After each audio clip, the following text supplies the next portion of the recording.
Assalamualaikum warahmatullahi wabarakatuh. Waalaikumsalam warahmatullahi Waalaikumsalam wabarakatuh. warahmatullahi wabarakatuh. Ini baru pesertanya baru 22 orang ya.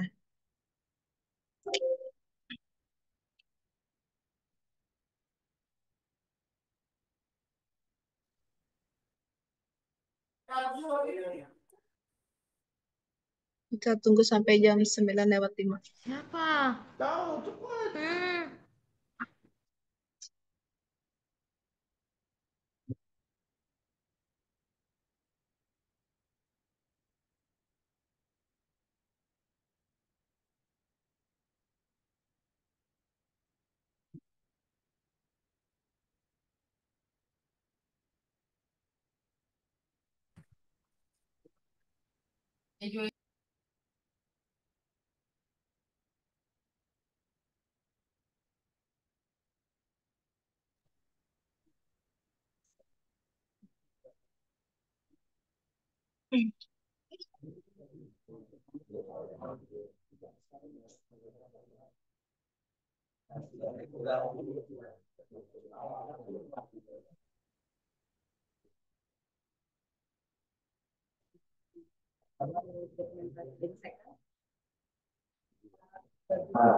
Nama tapi itu tapi hari ini baru saya ceritakan dulu membuka acara dulu ya tentang bagaimana dari presentasi postingannya.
Oke, Bismillahirrahmanirrahim. Di sini sudah ada 32 peserta. Kita mulai ya Bapak Ibu. Assalamualaikum warahmatullahi wabarakatuh. Waalaikumsalam warahmatullahi wabarakatuh. Iya, apa kabar Waalaikumsalam teman-teman warahmatullahi semua? wabarakatuh. Sehat, Alhamdulillah. Mbak. Alhamdulillah. Sehat, Bu. Terima kasih ya teman-teman yang sudah meluangkan waktunya sebentar. Hari ini kita ada sharing soleknya ada dua sesi. Yang pertama adalah penyampaian tentang disiplin pegawai. Kemudian yang kedua ada sosialisasi tata naskah dinas sesuai PMK 20 tahun 2024. Sebelum kita mulai, izinkan saya untuk memberi apa tuh? Yang saya hormati Ibu PLT Kepala BKK kelas 1 Tarakan, yang saya hormati para Katimker, yang saya hormati Koordinator Wilker, dan teman-teman semua. Perkenalkan, saya Laura, yang akan membantu acara pada pagi hari ini sampai dengan selesai. Baik, sebelum kita memulai acara pada hari ini, perkenalkan saya untuk membacakan CV dari moderator kita pada pagi hari ini. Yang pertama ada ya, moderator kita pada pagi hari ini adalah Ibu Yuliani, lahir di Tarakan tanggal 25 Juli 1984. Jabatan beliau adalah Pranata Sumber Daya SDM Aparatur Mahir. Beliau menjabat mulai tahun 2020 sampai dengan saat ini. Materi hari ini adalah tentang disiplin pegawai ya. Semoga dengan adanya sharing hari ini bisa membuat kita menjadi mengetahui lagi tentang kedisiplinan. Baik, tanpa menunggu waktu yang lama-lama, kita mulai saja ya. Saya lanjut serahkan kepada narasumber Ibu Yuliani. Silakan.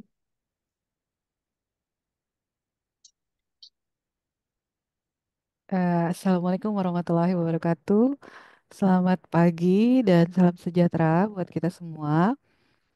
Izin mungkin di sini saya lebih kepada nge-refresh ya, bahwa sebenarnya untuk disiplin pegawai ini sendiri itu berdasarkan peraturan pemerintah nomor 94 tahun 2021 tentang disiplin pegawai negeri sipil.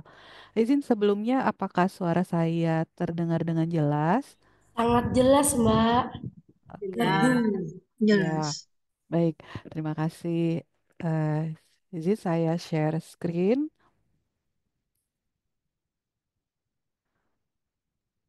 Eh, ternyata fotonya sama tadi yang dipasang di CV-nya dengan yang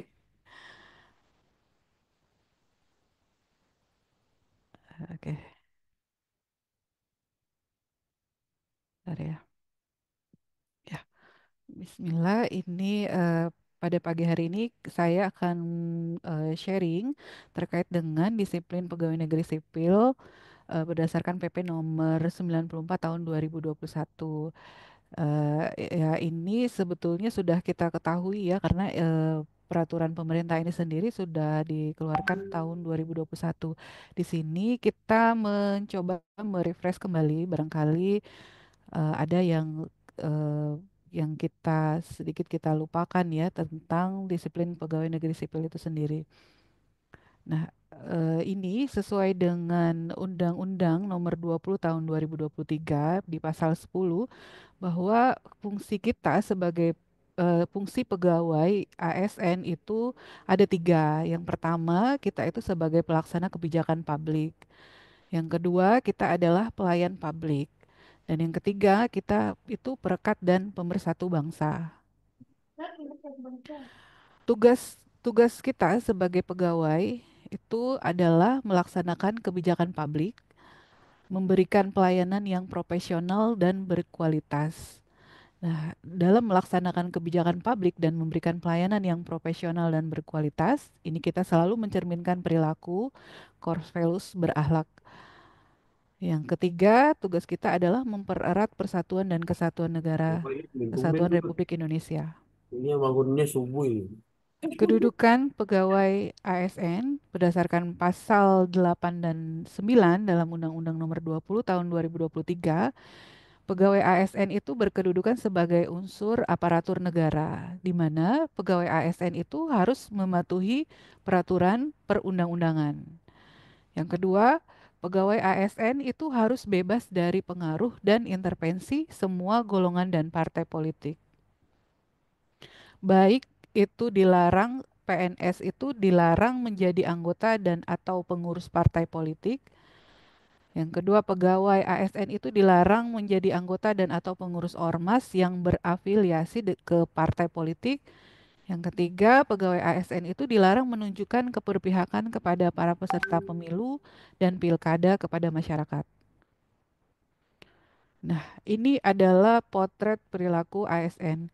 Data ini sumbernya dari ini ya, tahun 2020, BNN 2022, Kemenpan RB 2022, KASN 2020 sampai dengan 2022. Ini jumlah ASN yang terbukti melanggar kode etik, kode perilaku, dan disiplin ASN itu dari tingkat korupsi itu sebanyak 2.496 ASN, narkoba itu ada 269 ASN, radikalisme itu ada 38 ASN, masalah rumah tangga, perceraian, hidup bersama dan lain-lain itu ada 99 ASN, dan netralitas ASN ini sebanyak 1.598 ASN.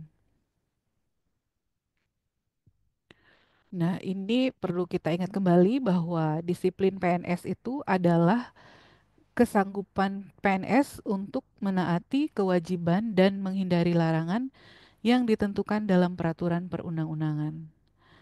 Jadi kisah ini sangat jelas bahwa di dalam pasal 1 angka 4 PP 94 tahun 2021 yang dimaksud dengan disiplin PNS itu adalah kesanggupan kita PNS untuk mentaati kewajiban dan menghindari larangan yang ditentukan dalam peraturan perundang-undangan. Sedangkan pelanggaran disiplin PNS itu adalah setiap ucapan, tulisan, atau perbuatan PNS yang tidak menaati kewajiban dan atau melanggar larangan ketentuan disiplin PNS, baik yang dilakukan di dalam maupun di luar jam kerja. Jadi, yang termasuk pelanggaran disiplin itu adalah baik ucapan, tulisan, ataupun perbuatan. Jadi, meliputi apa yang diucapkan, dituliskan, maupun yang dilakukan. Jadi itu yang tidak menaati kewajiban dan atau melanggar larangan ketentuan disiplin PNS. Ini sebagaimana yang disebutkan di dalam pasal 1 angka 6 PP 94 tahun 2021. Ucapan sendiri itu adalah setiap kata-kata yang diucapkan di hadapan atau dapat didengar oleh orang lain seperti dalam rapat, ceramah, diskusi, melalui telepon, radio, televisi, rekaman, atau alat komunikasi lainnya. Sedangkan dari tulisan itu pernyataan pikiran dan atau perasaan secara tertulis baik dalam bentuk tulisan maupun gambar, karikatur, coretan, dan lain-lain yang serupa dengan itu.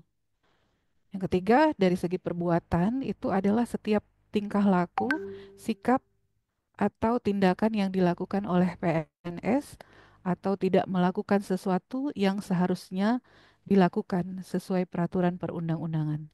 Jadi dari segi perilaku, perbuatan ini setiap tingkah laku kita, sikap atau tindakan yang dilakukan oleh PNS atau tidak melakukan sesuatu yang seharusnya. Jadi harusnya dia melakukan itu tapi tidak dilakukan itu juga termasuk dalam pelanggaran disiplin.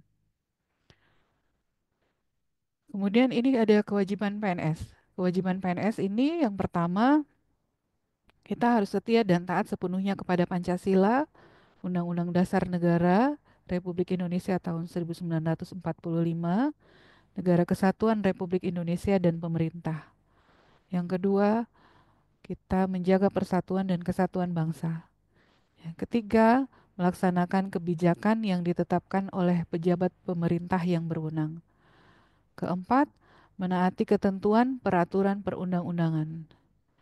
Yang kelima, ini melaksanakan tugas kedinasan dengan penuh pengabdian, kejujuran, kesadaran, dan tanggung jawab. Yang keenam, menunjukkan integritas dan keteladanan dalam sikap, perilaku, ucapan, dan tindakan kepada setiap orang, baik di dalam maupun di luar kedinasan. Yang ketujuh, setiap PNS itu wajib menyimpan rahasia jabatan dan hanya dapat mengemukakan rahasia jabatan sesuai dengan ketentuan peraturan perundang-undangan. Kedelapan, bersedia ditempatkan di seluruh wilayah Negara Kesatuan Republik Indonesia. Selain memenuhi kewajiban di atas, PNS itu juga wajib di dalam pasal 4 ini disebutkan yang pertama menghadiri dan mengucapkan janji PNS, menghadiri mengucapkan sumpah janji jabatan, mengutamakan kepentingan negara daripada kepentingan pribadi seseorang dan atau golongan. Melaporkan dengan segera kepada atasannya apabila mengetahui ada hal yang dapat membahayakan keamanan negara atau merugikan keuangan negara. Yang kelima, melaporkan harta kekayaan kepada pejabat yang berwenang sesuai dengan ketentuan peraturan perundang-undangan. Yang keenam, masuk kerja dan menaati ketentuan jam kerja. Pasal 15 dihitung secara kumulatif dan diberhentikan pembayaran gajinya sejak bulan berikutnya apabila tidak masuk secara terus-menerus selama 10 hari. 10 hari kerja. Ketujuh, menggunakan dan memelihara barang milik negara dengan sebaik-baiknya, Kedelapan, memberikan kesempatan kepada bawahan untuk mengembangkan kompetensi dan menolak segala bentuk pemberian yang berkaitan dengan tugas dan fungsi kecuali penghasilan sesuai dengan ketentuan peraturan perundang-undangan. Kemudian ini ada juga larangan di dalam pasal 5, itu menyalahgunakan wewenang, menjadi perantara untuk mendapatkan keuntungan pribadi dengan menggunakan kewenangan orang lain yang diduga terjadi konflik kepentingan dengan jabatan. Menjadi pegawai atau bekerja untuk negara lain. Bekerja pada lembaga atau organisasi internasional tanpa izin atau tanpa ditugaskan oleh pejabat pembina kepegawaian.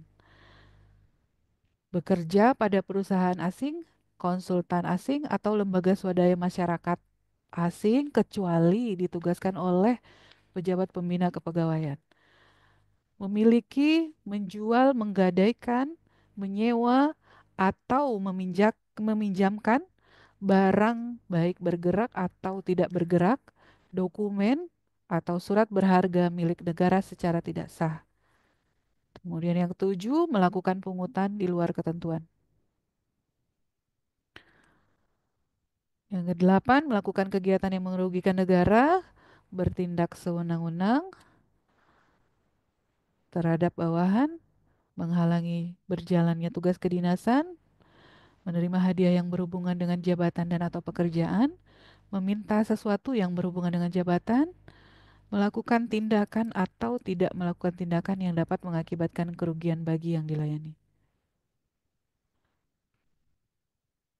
Larangan selanjutnya ini yang poin ke-15, yaitu memberikan dukungan kepada calon presiden, wakil presiden, calon kepala daerah, wakil kepala daerah, calon anggota Dewan Perwakilan Rakyat, calon anggota Dewan Perwakilan Daerah, atau calon DPRD dengan cara yang pertama mengikuti kampanye, terus menjadi peserta kampanye dengan menggunakan atribut partai atau atribut PNS, sebagai peserta kampanye dengan mengerahkan PNS lain, sebagai peserta kampanye dengan menggunakan fasilitas negara, membuat keputusan dan atau tindakan yang menguntungkan atau merugikan salah satu pasangan calon sebelum, selama, dan sesudah masa kampanye, mengadakan kegiatan yang mengarah kepada keberpihakan terhadap pasangan calon yang menjadi peserta pemilu sebelum, selama, dan sesudah masa kampanye, meliputi pertemuan, ajakan, himbauan, seruan,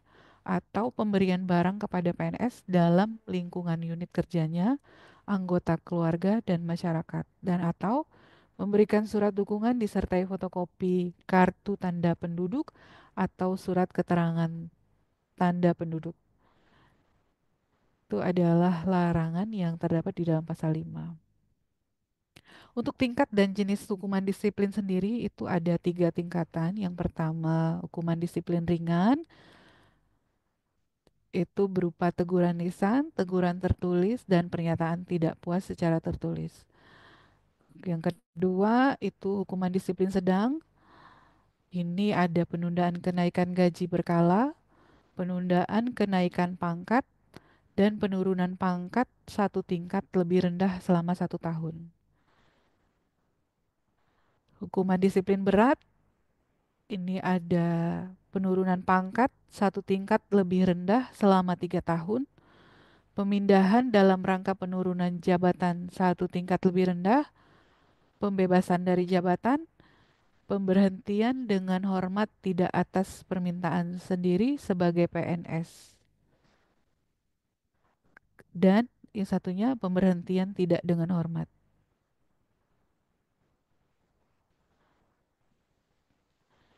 Di dalam pasal 9 ayat 1 ini dijatuhkan bagi pelanggaran kewajiban disiplin pasal 3 huruf A sampai dengan huruf H.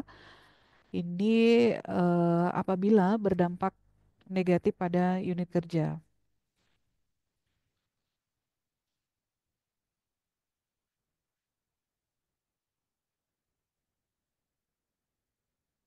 Ya, di dalam pasal 8-nya itu disebutkan ini ya, huruf A itu adalah hukuman disiplin ringan.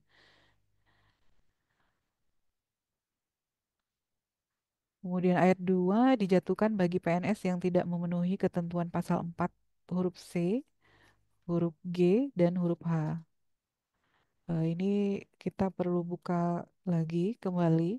Huruf G, huruf C itu di pasal 4 itu mengutamakan kepentingan negara daripada kepentingan pribadi, itu bisa dijatuhin hukuman disiplin ringan.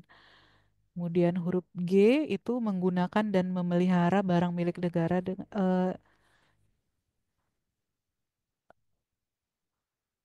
pasal 4 pasal berapa tadi ayat 2 di pasal 9 pasal 4 huruf C. Dan huruf G, kemudian huruf H memberikan kesempatan kepada bawahan. Ini apabila tidak melaksanakan sesuai dengan kewajiban PNS tadi yang harus dilaksanakan. Itu bisa diberikan dijatuhi hukuman disiplin ringan. Kemudian hukuman disiplin sedang ini juga terdapat di dalam pasal 10 ayat 1 ayat 2 dan pasal 13. Hukuman disiplin berat ini di pasal 11 ayat 1 dan 2. Kemudian di pasal 14 ini dijatuhkan bagi PNS yang melanggar ketentuan larangan pasal 5 huruf A sampai dengan huruf G. Ya, ini berarti larangan-larangan tadi ya yang dilanggar. Ini bisa dijatuhin hukuman disiplin berat. Nah, kemudian ini untuk pelanggaran tidak masuk kerja dan menaati jam kerja. Ini bisa dijatuhin hukuman disiplin ringan. Yang pertama itu teguran lisan bagi PNS yang tidak masuk kerja tanpa alasan yang sah secara kumulatif selama 3 hari kerja dalam 1 tahun. Jadi artinya apabila di Januari yang PNS ini tidak masuk kerja, tidak ada alasan yang sah, sama dengan ALPA, itu misalnya di Januari, kemudian nanti di bulan Maret dia nggak masuk lagi 1 hari, kemudian nanti di bulan Oktober ada lagi dia 1 hari, itu tanpa keterangan yang jelas, yang sah, itu bisa diakumulasi. Itu diakumulasi di dalam 1 tahun selama 3 hari dan dapat hukuman disiplin ringan ya berupa teguran lisan. Kemudian yang kedua, teguran tertulis bagi PNS yang tidak masuk kerja tanpa alasan yang sah secara kumulatif selama 4 sampai dengan 6 hari kerja dalam 1 tahun. Ini juga sama dengan cara seperti itu selama apabila diakumulasi dalam 1 tahun itu 4 sampai dengan 6 hari itu diberikan hukuman disiplin berupa teguran tertulis. Pernyataan yang ketiga, pernyataan tidak puas secara tertulis bagi PNS yang tidak masuk kerja tanpa alasan yang sah secara kumulatif selama 7 sampai dengan 10 hari kerja dalam 1 tahun. Kemudian ini hukuman disiplin sedang. Yang pertama, hukumannya berupa pemotongan tunjangan kinerja sebesar 25% selama 6 bulan bagi PNS yang tidak masuk kerja tanpa alasan yang sah secara kumulatif selama 11 sampai dengan 13 hari kerja dalam 1 tahun. Yang kedua, pemotongan tunjangan kinerja selama 25% selama 9 bulan bagi PNS yang tidak masuk kerja tanpa alasan yang sah secara kumulatif selama 14 sampai dengan 16 hari kerja dalam 1 tahun. Yang ketiga, pemotongan tunjangan kinerja sebesar 25% selama 12 bulan bagi PNS yang tidak masuk kerja tanpa alasan yang sah secara kumulatif selama 17 sampai dengan 20 hari kerja dalam 1 tahun. Ini hukuman disiplin berat itu diberikan yang pertama penurunan jabatan setingkat lebih rendah selama 12 bulan bagi PNS yang tidak masuk kerja tanpa alasan yang sah secara kumulatif selama 21 sampai 24 hari kerja dalam 1 tahun. Yang kedua, pembebasan dari jabatannya menjadi jabatan pelaksana selama 12 bulan bagi PNS yang tidak masuk kerja tanpa alasan yang sah secara kumulatif selama 25 sampai 27 hari kerja dalam 1 tahun. Dan yang ketiga, pemberhentian dengan hormat tidak atas permintaan sendiri sebagai PNS bagi PNS yang tidak masuk kerja tanpa alasan yang sah secara kumulatif selama 28 hari kerja atau lebih dalam 1 tahun. Dan yang keempat, pemberhentian dengan hormat tidak atas permintaan sendiri sebagai PNS bagi PNS yang tidak masuk kerja tanpa alasan yang sah secara terus-menerus selama 10 hari kerja. Nah, ini yang di poin 3 ini akumulasi selama 1 tahun. Kemudian yang di poin 4, pemberhentian dengan hormat tidak atas permintaan sendiri ini apabila yang bersangkutan itu tidak masuk kerja tanpa alasan yang sah secara terus-menerus. Jadi selama 10 hari. Jadi dalam 1 bulan itu secara terus-menerus yang bersangkutan itu tidak masuk bekerja selama 10 hari. Nah, kemudian ini adalah pejabat yang berwenang menghukum wajib menjatuhkan hukuman disiplin kepada PNS yang melakukan pelanggaran disiplin. Dalam hal pejabat yang berwenang menghukum tidak menjatuhkan hukuman disiplin kepada PNS yang melakukan pelanggaran disiplin, pejabat yang berwenang menghukum dijatuhi hukuman disiplin oleh atasannya. Pejabat yang berwenang menghukum dijatuhi hukuman disiplin yang lebih berat. Nah, apabila pejabat yang berwenang ini tidak menghukum kepada pegawai yang melakukan pelanggaran, itu maka pejabatnya yang akan diberikan hukuman disiplin oleh atasannya. Dan hukuman disiplinnya ini yang diberikan itu lebih berat dari yang diterima PNS yang terhukdis. Hukuman disiplin tentunya diberikan setelah melalui proses pemeriksaan. Atasan pejabat yang berwenang menghukum juga menjatuhkan hukuman disiplin terhadap PNS yang melakukan pelanggaran disiplin. Nah, untuk alur singkat dalam penegakan disiplin ASN sendiri di lingkungan Kementerian Kesehatan, ini ya alurnya, ada dugaan pelanggaran disiplin, kemudian dilakukan pemeriksaan oleh atasan langsung, dilihat apakah merupakan pelanggaran disiplin. Apabila tidak, maka ini dilaporkan ke pimpinan Satker oleh atasannya. Kemudian apabila ia termasuk pelanggaran disiplin, maka ditentukan lagi apakah tingkatannya ringan, sedang, ataukah berat. Nah, setelah ditentukan tingkatannya, kalau dia masuk kategori ringan, maka dilakukan pemanggilan yang pertama. Pemanggilan pertama yang bersangkutan hadir, maka langsung dilakukan pemeriksaan ya.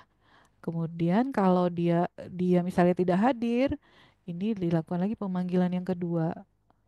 Hadir apa tidak? Kalau ia hadir dilakukan pemeriksaan, kemudian dilanjutkan dengan pembuatan berita acara pemeriksaan dan seterusnya ya. Ini alurnya.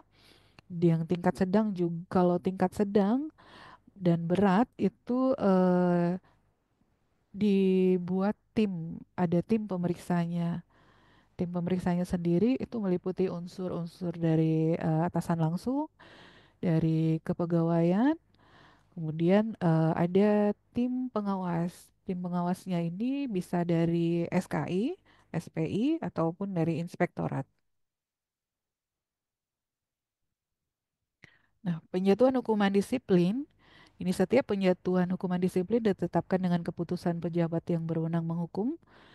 PNS berdasarkan hasil pemeriksaan melakukan beberapa pelanggaran kepadanya hanya dijatuhi satu jenis hukuman disiplin yang terberat.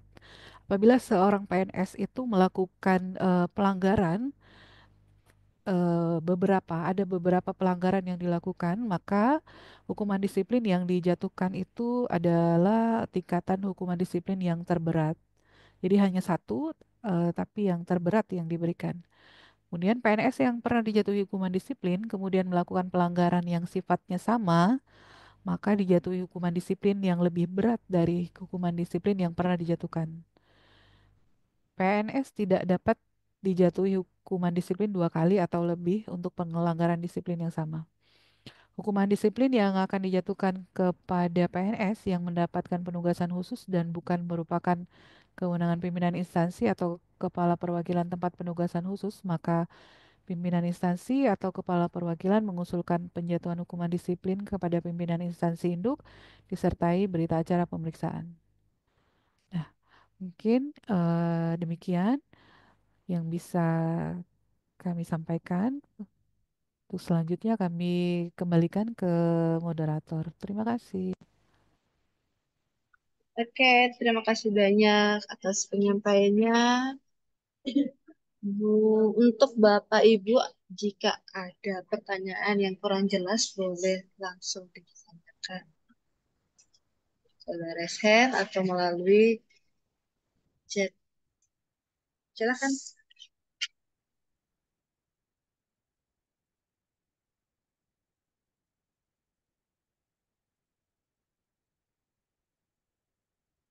Mungkin ini yang perlu kami sampaikan terkait dengan eh, ini tadi ya, Jam catatan kerja, coba. ya terkait dengan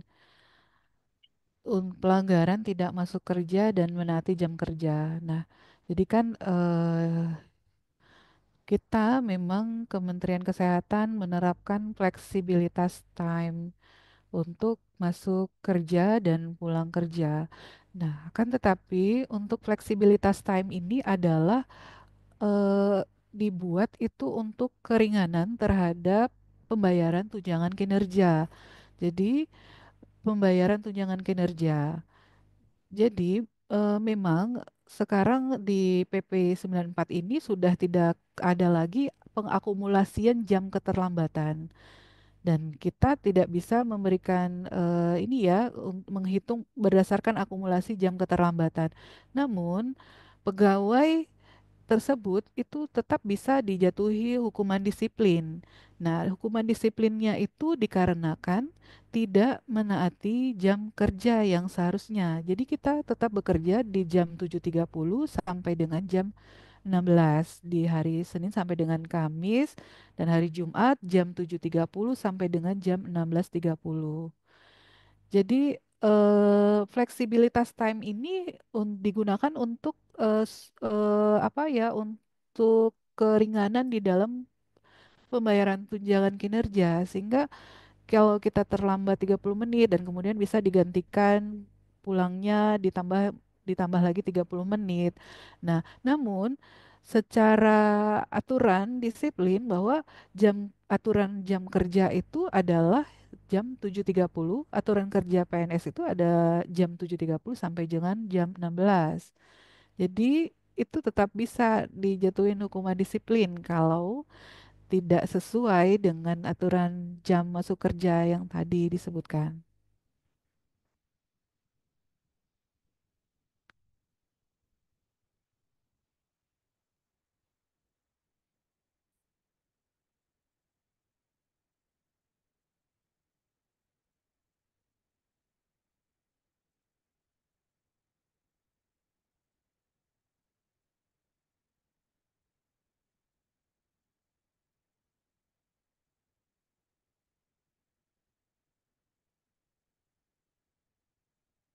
Iya, ada yang mau ditanyakan atau mau dijapri juga boleh. Kalau nggak ada mungkin next saja.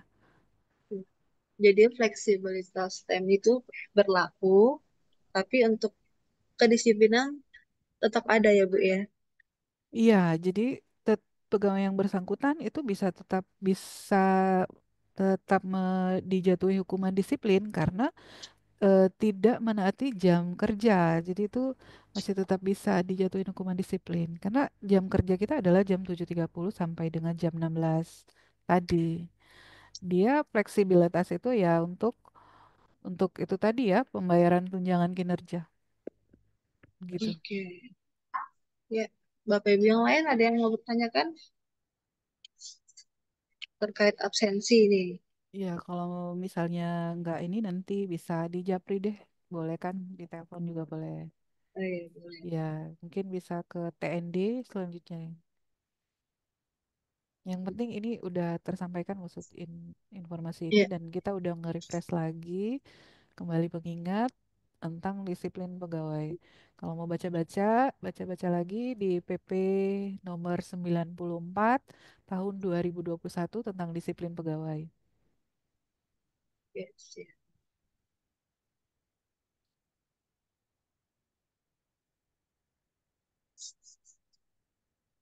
Mungkin izin Bapak Ibu boleh on kamera dulu semua untuk kita melakukan dokumentasi.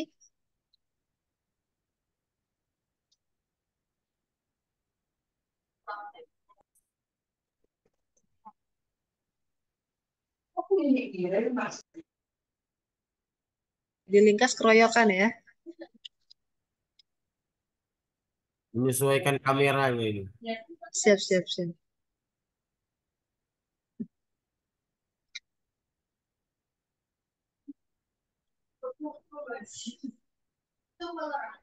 Oke, kita mulai ya. Sudah buka semua belum? Ntar saya cek dulu. Cantiknya Uni. Oke, sudah ya. Mulai.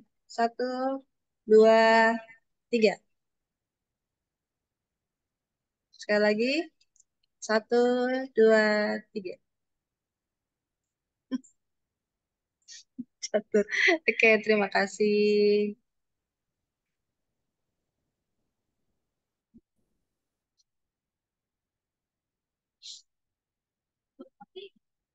Ini Bapak Ibu nggak ada yang mau bertanya nih tentang disiplin pegawai nih. Nggak ada lagi.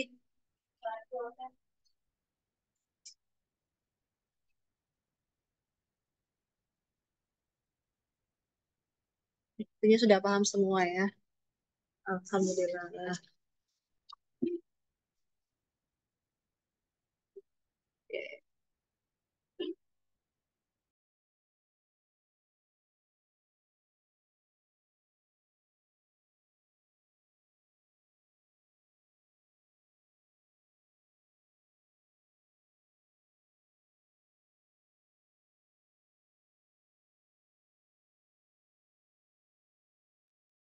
Oke, kalau tidak ada yang bertanya, mungkin kita bisa lanjut ke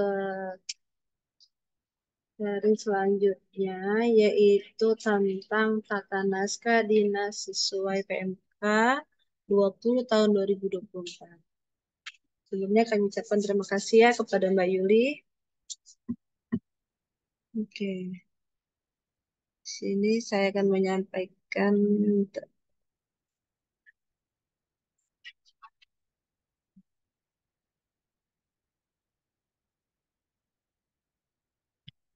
Oke, materi yang selanjutnya adalah sosialisasi tata naskah dinas sesuai PMK 20 tahun 2024 yang akan disampaikan oleh narasumber kita, Nana Karna, yang lahir di Tarakan 30 April 1994. Jabatannya saat ini adalah pengelola arsip. Oke, sekarang kita serahkan kepada narasumber. Silakan, Nana. Ya, terima kasih Mbak Laura atas kesempatannya. Mungkin teman-teman bisa mendengarkan suara saya dengan jelas sebelum saya buka. Ya, bisa. Ya, Assalamualaikum Dokter, warahmatullahi bagaimana? wabarakatuh. Saya izin share screen dulu.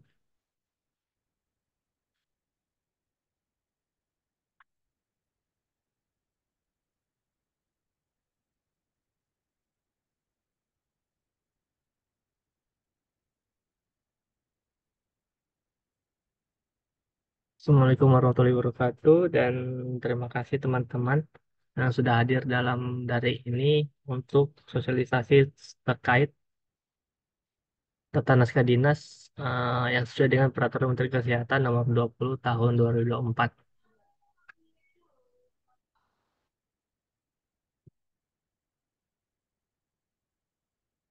Adapun perubahan-perubahan dari Peraturan Menteri yang semula itu nomor 14 tahun 2017 itu berubah menjadi Peraturan Menteri nomor 20 tahun 2024. Yang dimana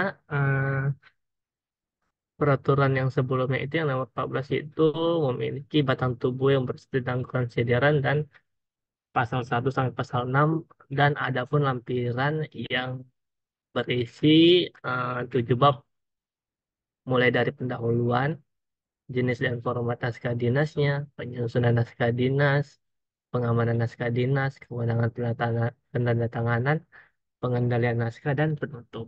Yang dimana pada peraturan nomor 20 tahun 2024 yang terbaru ini, itu batang tubuh itu ada berisi konsideran dan bab 1 sampai bab 7 itu ketentuan umum, jenis susunan dan bentuk naskah dinasnya apa, pembuatan naskah dinas, pengamanan naskah dinas, pejabat penandatangan naskah dinas, pengendalian naskah, dan bab 7-nya tuh ketentuan penutup, yang dimana lampirannya itu berisi 4 bab. Yang pertama itu ada jenis, susunan, dan bentuk naskah dinas, pembuatan naskah dinas, pengamanan naskah dinas, dan pejabat penanda tanganan.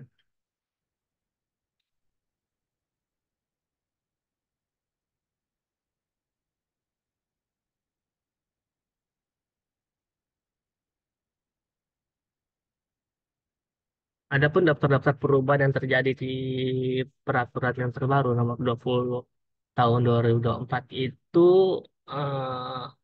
berada pada naskah dinas penugasan yang terdiri, yang terbagi itu menjadi surat tugas dan surat perintah. Yang poin 2 itu ada naskah dinas korespondensi yang dibagi lagi menjadi ada surat yang internal internal dan eksternal. Yang ketiga itu naskah dinas khusus, ada format naskah dinas baru. Dan yang keempat itu sama, pembunuhan para masih sama, pencantuman NIM masih sama. Dan yang perubahan itu ada format kop, amplop, dan cap dinas. Yang ketujuh itu penambahan narasi anti gravitasi, dan yang terakhir itu kewenangan penandatanganan. Yang dimana pada naskah dinas penugasan, yaitu surat perintah yang awalnya itu menunjukkan untuk pejabat pelaksana tugas maupun pelaksana harian yang menjadi atau berubah menjadi perintah yang lebih luas sifatnya.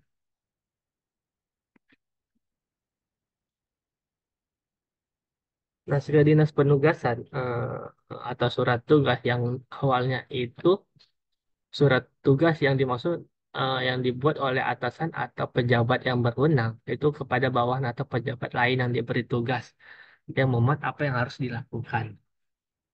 Dan wewenang pembuatan dan penandatanganan surat tugas itu dibuat atau ditandatangani oleh atasan atau pejabat yang berwenang itu berdasarkan dengan lingkup tugas, wewenang, dan tanggung jawabnya. Dan apabila atasan yang berwenang tidak atau jauh seperti yang di Wilker atau jauh letaknya, itu bisa atas nama pejabat tersebut dan berubah di peraturan yang sekarang nomor 20 tahun 2024 itu atasan atau pejabat yang berwenang itu kepada bawahan atau pejabat lain yang dia bertugas dengan memuat detail penugasan yang harus dilakukan yang berkaitan dengan pelaksana tugas dan fungsi kegiatan lainnya ini sesuai dengan peraturan dan dapat berlaku dalam jangka waktu tertentu. Surat tugas juga itu dibuat atau ditandatangani oleh atasan atau pejabat yang berwenang itu berdasarkan di lingkup tugas, wewenang, dan tanggung jawabnya. Surat tugas yang diberikan pada yang mendapatkan tugas untuk diserahkan penyelenggaraan kegiatan.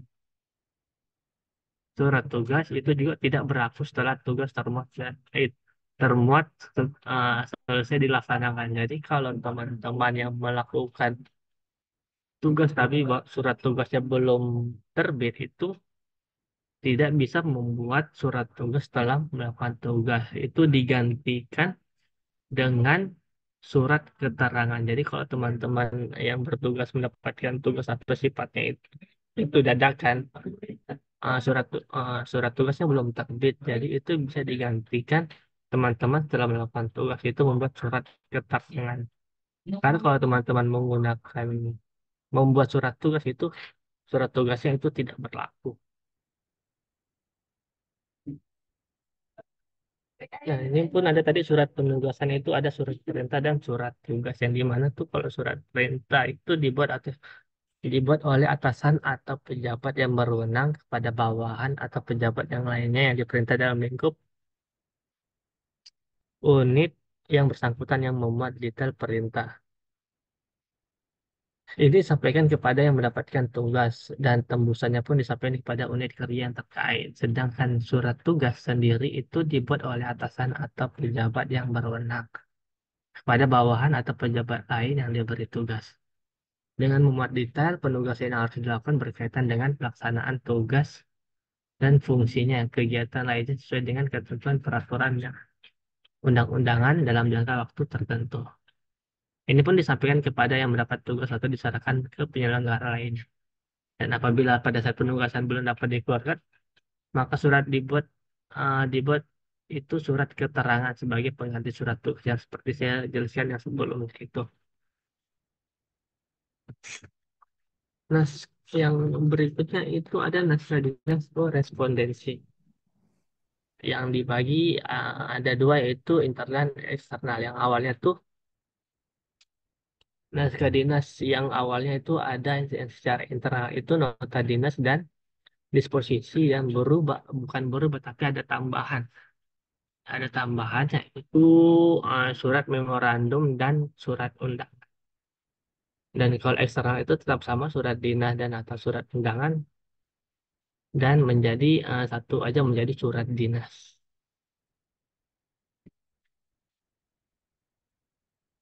Naskah dinas khusus itu tetap sama seperti sebelumnya yang awalnya itu terdiri beberapa surat. Terdiri antara lain surat perjanjian, puasa, acara, keterangan, pengantar, pengumuman laporan, telasah, dan sertifikat.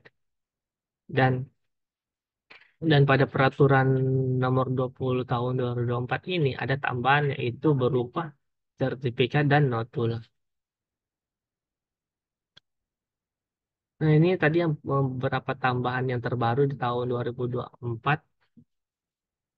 Tahun 2024 beberapa surat tambahan yaitu ada sertifikat, memorandum, dan notul di mana eh, ada sosialisasi pada pusat kemarin kita itu sudah bisa membuat sertifikat dengan form yang sudah ditentukan oleh pusat seperti form yang ini.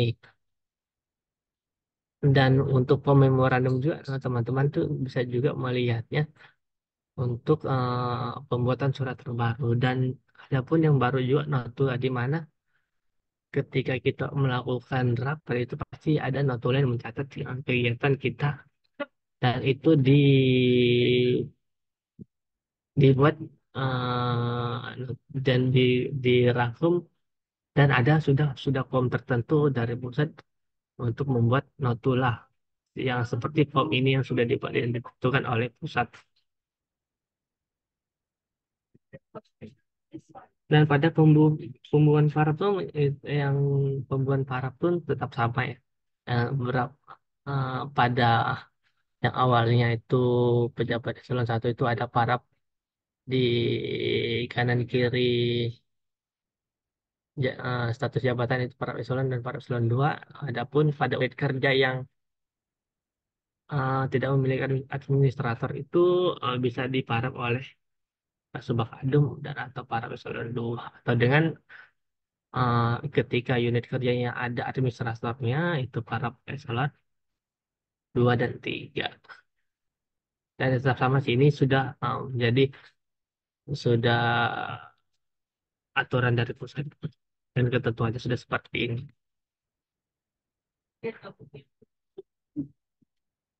Nah, pencantumkan nih teman-teman ketika membuat surat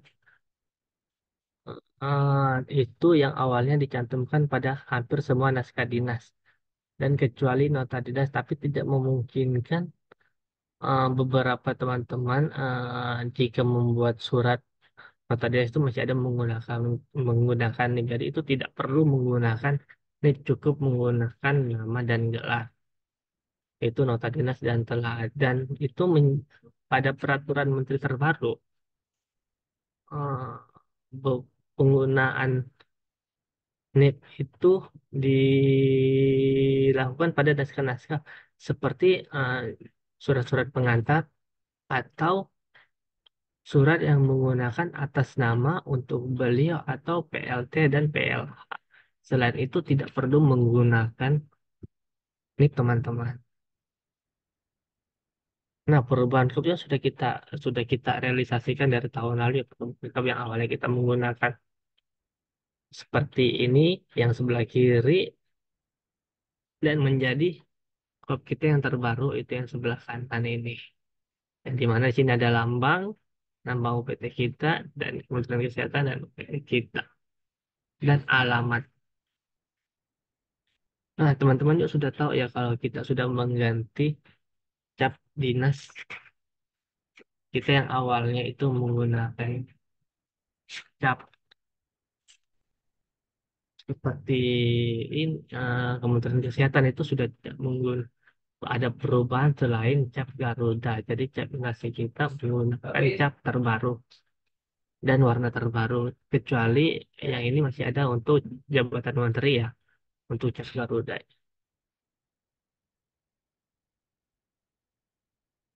Sama halnya dengan penggunaan amplop. Sudah mengalami perubahan juga untuk peraturan Menteri nomor 20 tahun 2024. Awalnya kita masih menggunakan amplop coklat, itu kalau bisa di tahun ini kita sudah menggantikan sesuai dengan arah, kita menggunakan amplop putih untuk penyuratan penyuratan. Tapi bagaimana kalau penyuratan kita itu berisi dokumen yang dokumen atau sertifikat yang tidak boleh isinya itu rusak atau apa ya namanya, terlipat-lipat lah. Nah, kita menggunakan amplop yang besar yang sesuai dengan ukurannya itu. Jadi nggak mesti harus pakai amplop kecil, tapi dengan diberikan kop surat seperti aturan ini. Berarti Dan ukuran amplopnya itu 11 kali 25 cm, menggunakan bukaan samping, warnanya putih bukan coklat ya teman-teman, dan konfigurasi logonya Kementerian Kesehatan yang dicetak di sebelah kiri atas amplop. Sedangkan alamat kantor dan nomor telepon dan situs web itu pengiriman sesuai dengan yang tercantumkan pada kopsel diletakkan di bawah konfigurasi logo. Nah, dan untuk teman-teman sendiri juga dalam pembuatan surat ini sudah kita lakukan juga ya, bahwa pada pembuatan surat apapun kita sudah menambahkan narasi anti gravitasi yang berisi yang narasi anti gravitasi yang di mana segala dinas yang perlu mencantumkan anti grafis itu jenis-jenis surat tugas, surat perintah, surat dinas keluar, dan surat undangan. Dan perlu teman-teman ketahui juga dalam pembuatan surat ini menambahkan narasi anti gravitasi tidak perlu di semua lampiran. Katakanlah dalam membuat surat tugas itu ada lebih dari 2 lembar. Jadi tidak perlu semua lembar itu ada. Jadi Anda hanya cukup diletakkan pada bagian kaki halaman yang bertanda tangan. Jika memang dia bertanda tangan di halaman terakhir, ya kita menggunakan di halaman terakhir. Jika dia menggunakan di halaman pertama dan lainnya itu hanya lampiran, kita menggunakan di halaman pertama. Jadi tidak masuk lampiran juga. Jadi cukup di bawah bagian kaki halaman yang bertanda tangan. Nah, yang tadi teman-teman juga ketahui dalam aturan pembuatan penandatanganan, penandatangan itu sudah diatur beberapa surat ya. Ini poin 1 sampai poin 6 ini dari pusat ya. Kalau kita itu seringnya eh dari poin 7 itu surat yang bersih, surat perintah, surat tugas, surat dinas, nota dinas, surat undangan, memorandum, surat kuasa, berita acara, surat keterangan, ada surat pengantar, dan seterusnya. Katakanlah dalam pembuatan surat tugas poin 8, di mana aturan-aturan ini di dalam tingkat UPT kita itu yang berwenang untuk penandatangan itu ya itu Karo, Kapsus atau Sekjen, Sekdijen, Direktur atau Kepala UPT ataupun pejabat administrator, Kabak Kabit ataupun pejabat pengawas ataupun Kasubag Ado. Nah, teman-teman nanti bisa lihat juga ya untuk surat-surat lainnya. Nah, ini sudah diatur juga.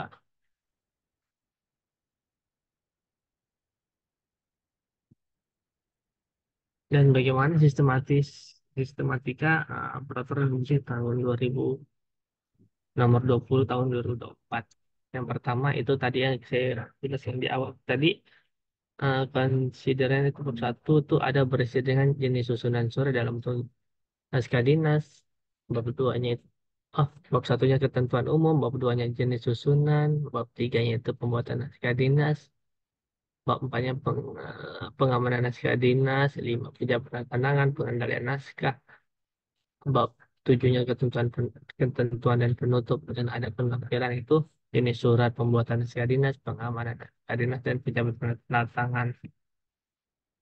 Nah, dasar hukumnya pun sudah tertulis, ya ini sudah baku ya, yang dilihat di beberapa pasal, yaitu pasal 17 ayat 3 itu Undang-Undang Dasar Negara Republik Indonesia tahun 1945, ada Undang-Undang nomor 39 tahun 2008, ada Undang-Undang RI nomor 43 tahun 2009, PP nomor 28 tahun 2012 tentang pelaksanaan Undang-Undang nomor 3 tahun 2009, Peraturan Presiden nomor 161 tahun 2024, Peraturan Andri nomor 5 tahun 2021 dan Permenkes nomor 5 tahun 2022 tentang OTK Permenkes.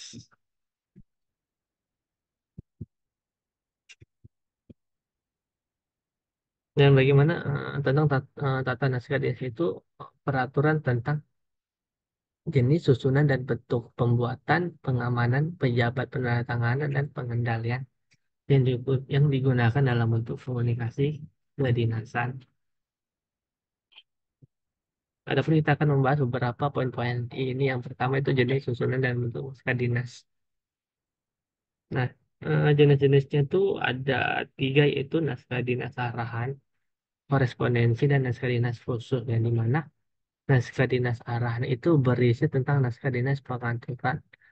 Yang dibagi lagi poin-poinnya itu pengaturan seperti peraturan, instruksi, SE, surat edaran, atau SOP. Dan poin dua itu naskah dinas yang menetapkan atau keputusan. Yang ketiga itu naskah dinas penugasan, surat perintah, dan surat tugas. Yang B itu naskah dinas koresponden yang berisi tentang naskah dinas korespondensi yang internal dan eksternal. Di mana yang internal itu berisi tentang nota dinas, memorandum, disposisi, dan surat undangan. Dan eksternal itu hanya surat dinas. Dan naskah dinas khusus yang tadi yang saya sebutkan semuanya tetap sama dan hanya tambahan itu sertifikat dan notulah. Bagaimana dalam penyusunan naskah dinas? Dalam penyusunan naskah dinas itu walaupun begitu memiliki beberapa bagian tubuh mulai dari kepala sampai kaki, yang di mana pada kepala itu jelas kita menggunakan kop surat kita, kop surat dan sebelahnya berisi alamat dan ada sini nomor, sifat, lampiran, hal, dan tanggal dan tahun. Dan teman-teman juga perlu ketahui ya,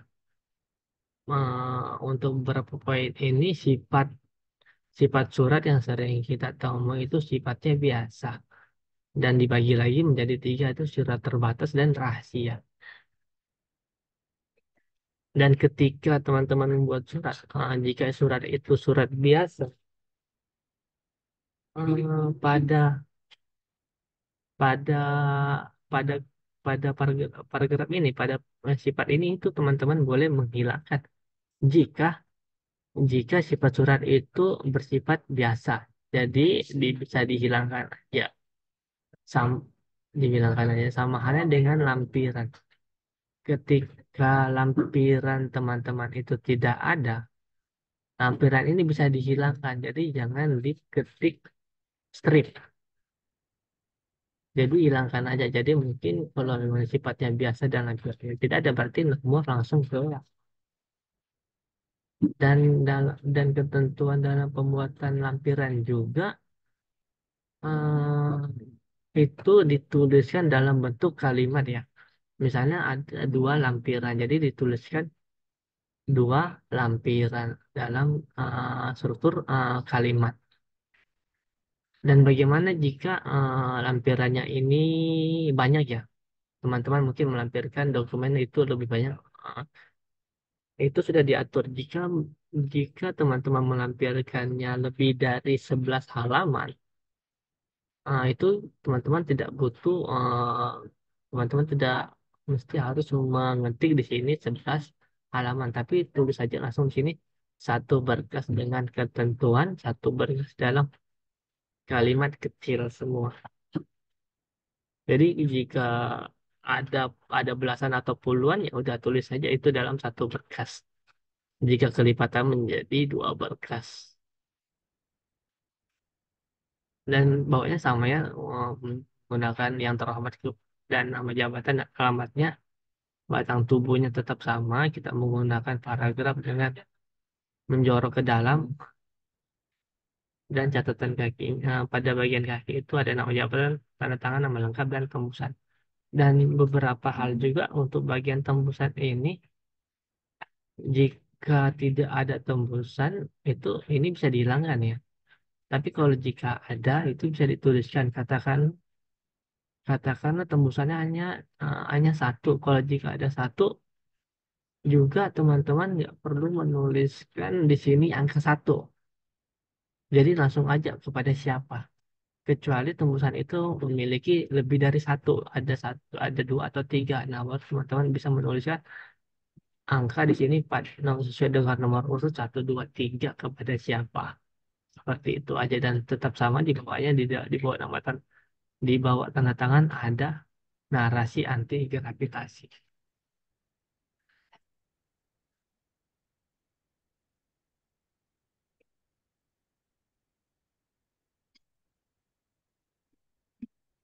Bentuk naskah dinas, yang tadi yang saya bilang ya, mana foto ya. Dalam naskah dinas ini, naskah dinas yang teman-teman lihat formnya atau template-nya ini dalam menggunakan bahasa Inggris. Berbeda dengan ketika kita menggunakan bahasa Indonesia. Kalau bahasa Indonesia itu kita, stylenya itu semi block style, sedangkan dalam bahasa Inggris itu block style. Contohnya seperti apa ya? Itu tadi semi block style itu kita lebih ke, saya kembali lagi, menggunakan paragraf yang menjorok ke dalam, sedangkan block style itu kalau kita bisa perhatikan ini, suratnya ini rata kiri ya teman-teman semuanya, bahkan tanda tangannya pun di sebelah kiri, dan ini semuanya rata rata kiri. Jika surat teman-teman itu dalam berbahasa Inggris, dan format atau dalam pembuatan instruksi pun demikian ya, itu yang ini pun instruksi pun ditetapkan atau dibuat oleh menteri juga ya, kita kayaknya nggak pernah, karena mereka menggunakan kopi yang berbeda juga. Beda halnya dengan menggunakan surat edaran, sudah ada ketentuannya, baik itu surat edaran dibuat oleh pusat ataupun dari UPT. Seperti ini, yang terhormat, ada beberapa yang terhormat surat edaran.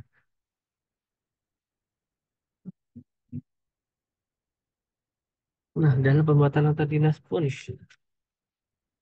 naskah dinas internal yang dibuat oleh pejabat dalam melaksanakan tugas guna menyampaikan laporan pemberitahuan, pernyataan, dan permintaan. Ini memuat hal yang bersifat rutin, berupa catatan ringkas yang tidak memerlukan penjelasan yang panjang. Ini pun dibuat atau ditandatangani oleh antar pejabat secara horizontal dalam lingkup internal unit kerja, ataupun pejabat secara vertikal dalam satu lingkungan unit kerja atau organisasi. Dan bagaimana jika teman-teman membuatkan nota didas dalam bentuk manual? Yang kalau dalam bentuk manual, teman-teman membuat nota dinas, itu sebenarnya tidak perlu dibubuhi cap dinas, dan tembusan nota dinas pun tidak berlaku jika itu hanya beredar di lingkungan internal kita atau unit kerja. Dan nota dinas itu dapat digunakan sebagai surat undangan di lingkungan unit kerja, dan penomoran nota dinas mengacu pada kode klasifikasi arsip dan kode unit pengelola. Tapi beda cerita kalau teman-teman sudah membuat nota dinas by system, sertifikat itu sudah teratur tanpa teman-teman harus memperhatikan banyak hal. Tambahan surat undangan. Surat undangan itu surat undangan internal merupakan surat dinas yang memuat undangan kepada pejabat atau pegawai yang dalam lingkup lembaga atau negara dan pemerintah daerah untuk menghadiri suatu acara kedinasan tertentu antara lain yang tidak terbatas pada rapat upacara ataupun forum grup diskusi. Dan ini pun surat undangan internal itu ditandatangani oleh pejabat yang sesuai dengan tugas, fungsi, wewenang, dan tanggung jawabnya. Dan formnya atau template-nya sudah seperti ini ya, teman-teman ya. Bagaimana dengan pembuatan surat dinas? Pembuatan surat dinas itu merupakan naskah dinas pelaksanaan tugas pejabat dalam menyampaikan informasi kedinasan berupa pernyataan, permintaan, dan pemberitahuan naskah dinas atau barang atau hal kedinasan lainnya kepada pihak lain di luar unit kerja dan di luar Kementerian Kesehatan. Ini pun ditandatangani oleh pejabat yang sesuai dengan tugas, fungsi, wewenang, dan tanggung jawabnya. Dan beberapa yang harus diperhatikan itu dalam pembuatan surat dinas itu sifatnya yang tadi saya bilang jika sifat surat itu biasa itu kita langsung hilangkan aja kata sifat di sini langsung nomor langsung di lampiran jika surat itu sifatnya biasa dan disertai lampiran jika ada dan jumlahnya harus dituliskan tapi kalau memang lampiran tidak ada ya udah kosong aja berarti nomor sifat hilang lampiran hilang langsung halaman langsung halnya apa penomoran dan jangan lupa teman-teman membuatkan di bawah tanda tangan itu ada catatan catatan narasi integritas. Nah, sama halnya pun dalam membuat surat perjanjian, ya. Perjanjian dalam negeri ataupun luar negeri. Walaupun yang sering saya temukan mungkin surat perjanjian itu antar kerjasama ya seperti perjanjian dalam negeri atau kerjasama antar unit kerja dengan sektor lain atau ada kesepakatan bersama yang merupakan kerjasama antar lembaga dalam negeri itu baik di tingkat pusat ataupun daerah yang dibuat dalam bentuk kesepahaman bersama atau perjanjian kerja sama ataupun bentuk lain. Ini dibuat dan ditandatangani oleh pejabat yang sesuai dengan tugas, wewenang, dan tanggung jawabnya. Sama halnya dalam pembuatan surat kuasa ini berisi pemberian wewenang dari pemberi kuasa kepada perseorangan kelompok atau orang badan hukum, institusi, pihak lain dengan atas nama pemberi kuasa untuk melakukan suatu tindakan tertentu. Dan surat kuasa sebagaimana dimaksud pada ayat 1 bagi penatangan perjanjian internasional merupakan surat yang dikeluarkan oleh presiden atau menteri yang memberikan kuasa kepada satu atau beberapa sesuai dengan ketentuan. Berita acara dalam pembuatan berita acara pun ada form sudah yang ditetapkan yaitu berita acara merupakan hasil rilis yang berisi tentang pernyataan bahwa telah terjadi suatu proses pelaksanaan kegiatan pada waktu tertentu yang harus ditandatangani oleh para pihak dan para saksi. Nah, ini tadi saya bilang teman-teman dalam pembuatan surat keterangan yang dimana kalau teman-teman memiliki situasi melakukan tugas yang sifatnya dadakan, yang tidak ada surat tugasnya, itu teman-teman membuat surat keterangan. Ini adalah naskah dinas yang berisi informasi mengenai hal, peristiwa, atau tentang seorang yang memiliki kepentingan kedinasan ditandatangani oleh pejabat yang sesuai dengan tugas, wewenang, dan tanggung jawab. Surat pengantar adalah naskah dinas yang digunakan untuk mengantar atau menyampaikan barang atau naskah, baik fisik maupun hard copy. Ini pun ditandatangani oleh pejabat yang mengirim dan menerima, sesuai dengan tugas, wewenang, dan tanggung jawabnya. Membuat pengumuman pun sama, yang memuat tentang pemberitahuan tentang suatu hal yang dituju kepada semua pejabat atau pegawai atau personal atau lembaga baik dalam maupun di luar kementerian. Nah, dalam pembuatan laporan pun teman-teman sudah sering membuat laporan juga, yaitu memberi pemberitahuan tentang pelaksanaan suatu kegiatan atau kejadian tertentu. Yang dimana pembuatan laporan dilakukan oleh pejabat atau staf yang diberi tugas, dan laporan pun ditandatangani oleh pejabat atau yang di staf atau yang diserahin tugasnya. Dalam pembuatan telah staf, berbeda dengan surat-surat sebelumnya, dalam pembuatan telah staf itu teman-teman sebenarnya tidak perlu mencantumkan kop surat, kop di atas halaman surat.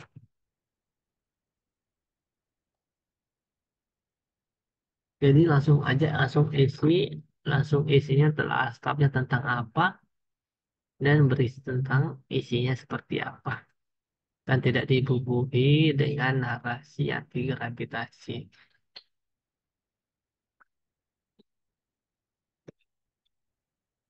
Nah, dalam pembuatan sertifikat pun sudah memiliki format tertentu, di mana sertifikat itu merupakan surat penghargaan atau surat keterangan tertulis, tercetak dan dikeluarkan oleh instansi tertentu mengikuti suatu kegiatan atau telah memenuhi standar, prosedur, atau syarat. Ini pun ditandatangani oleh pejabat yang sesuai dengan tugas, fungsi, wewenang, dan tanggung jawabnya. Dan beberapa dibagi antara lain ada tuh sertifikat untuk kegiatan pendidikan dan pelatihan ataupun sertifikat non pendidikan dan pelatihan. Nah, sama halnya dalam yang terbaru ini adalah notula atau notulen. Dalam membuat laporan notulen sudah memiliki form tertentu tanpa sama juga di sini tanpa kop Kemenkes di atasnya, jadi langsung aja notula tentang apa dan isinya seperti apa.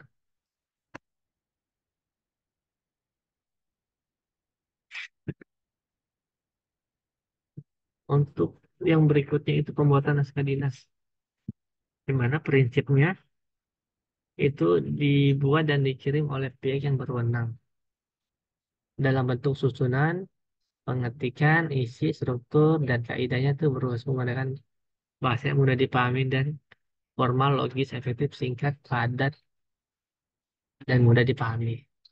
Dan dilaksanakan pengamanan terhadap naskah yang sesuai dengan klasifikasi keamanan dan akses naskah dinas. Dan proses pembuatan naskah dinas itu didokumentasikan sesuai dengan ketentuan peraturan perundangan.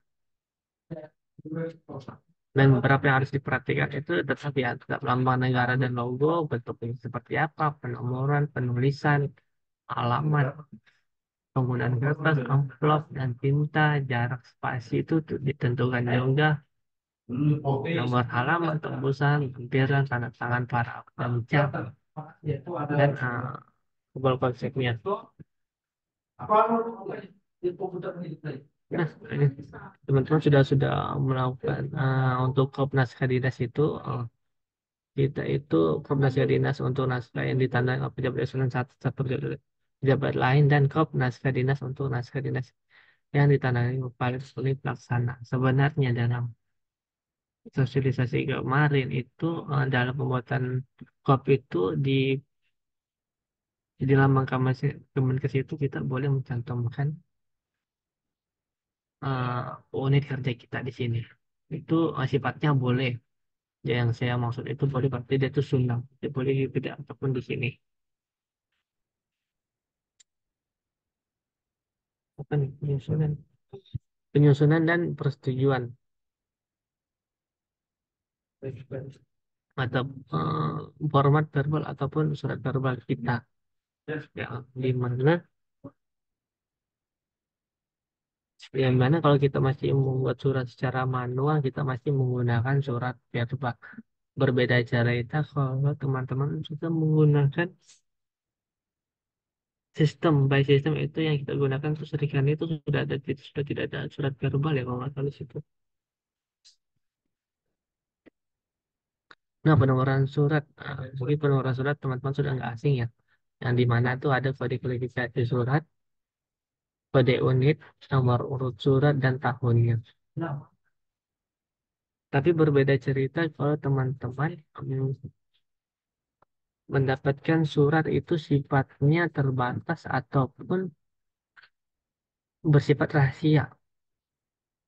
Eh, di setelah nomor antara nomor dan tanggal itu bisa kita mencantumkan sifat surat tersebut. Itu hanya dua yang bisa dicantumkan, terbatas dan rahasia. Jadi katakanlah suratnya sampai sini, nomor urut surat garing terbatas atau surat atau rahasia itu kita kodenya ada T atau R dengan boldnya dengan bold berwarna merah garing tahun.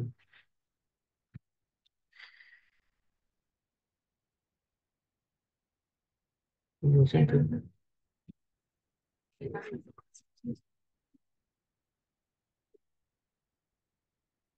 sama ini penulisan alamat tujuan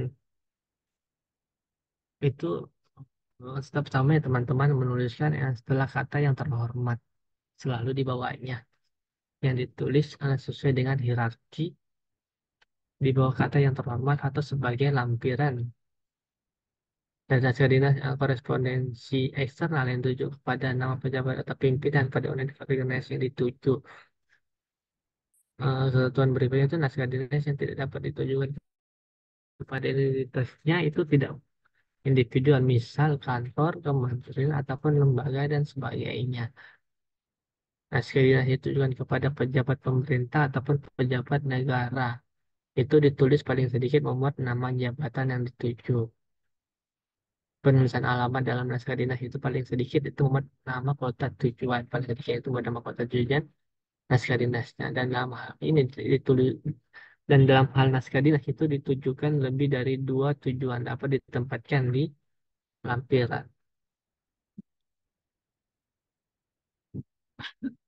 Dan yang tadi saya jelaskan dalam naskah dinas konvensional dan elektronik baik eksternal ataupun internal.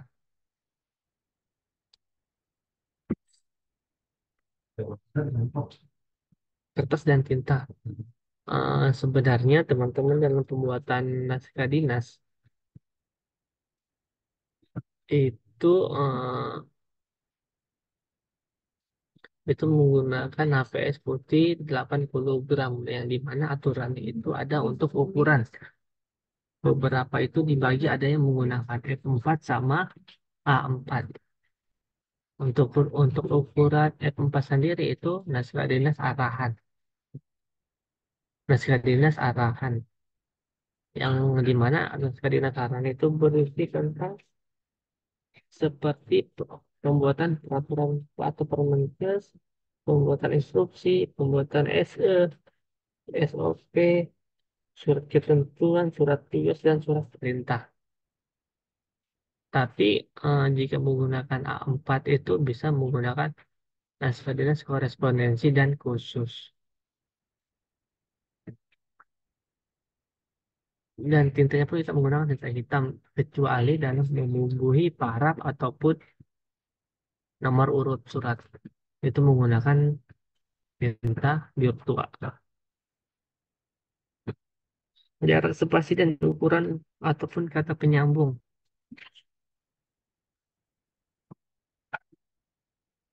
Perlu teman-teman kita dalam membuatkan batas tapi itu harus memperhatikan aspek keserasian dan estetika. Dan jenis dan ukurannya itu huruf Arial, ukuran 11 atau 12, spasinya 1 sampai dengan 1,5. Yang dengan seluruh untuk setiap tulisan naskah dinas. Jenis huruf itu tuh old style dengan ukuran 12 spasi 1,5 untuk naskah dinas peraturan instruksi dan penetapan. Untuk jenis huruf bold itu ukurannya 30 sampai 36 digunakan untuk dan judul naskah, sertifikat, dan untuk penggunaan huruf monotype sifat itu menggunakan warna hitam dengan ukuran seperti menyesuaikan yang digunakan untuk penulisan nama penerima sertifikat. Dan untuk beberapa kasus ketika teman-teman membuat naskah dinas secara manual yang berbeda dengan cara Srikandi. Kalau Srikandi itu sudah by system. Kalau teman-teman buat secara manual katakanlah surat tugas ini bisa digenapkan 1 halaman. Tapi karena untuk beberapa hal agak kepanjangan dan agak tidak bisa lagi di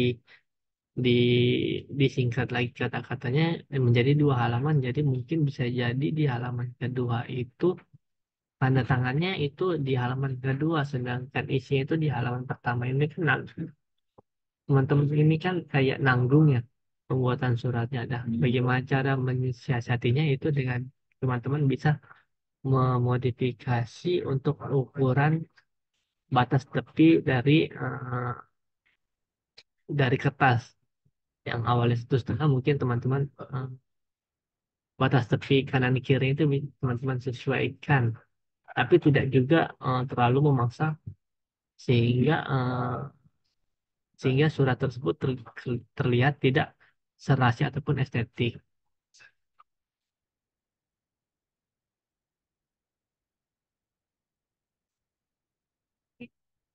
Yang tadi saya bilang ya, ada batas ruang tepi kanan kiri atas bawahnya, dan penomoran surat pun itu dilakukan ya teman-teman itu. Di mana penomoran surat itu dilakukan di kertas bagian atas tengah dengan dibumbui di nomor depan dan belakang itu tanda strip. Nah, teman-teman juga tidak perlu membuat nomor di halaman depan pada surat. Jadi langsung dilanjut aja nomor 2 di halaman selanjutnya. Tapi bagaimana jika suratnya itu terdapat lampiran? Jika terdapat lampiran, teman-teman juga tetap membubuhi nomor urut surat, nomor halaman sesuai dengan dari surat ke lampiran. Jadi dikatakanlah suratnya ada 2 halaman, lampirannya halaman ketiga, yaitu berarti tetap berlanjut di halaman ketiga, jangan diulangi menjadi halaman pertama.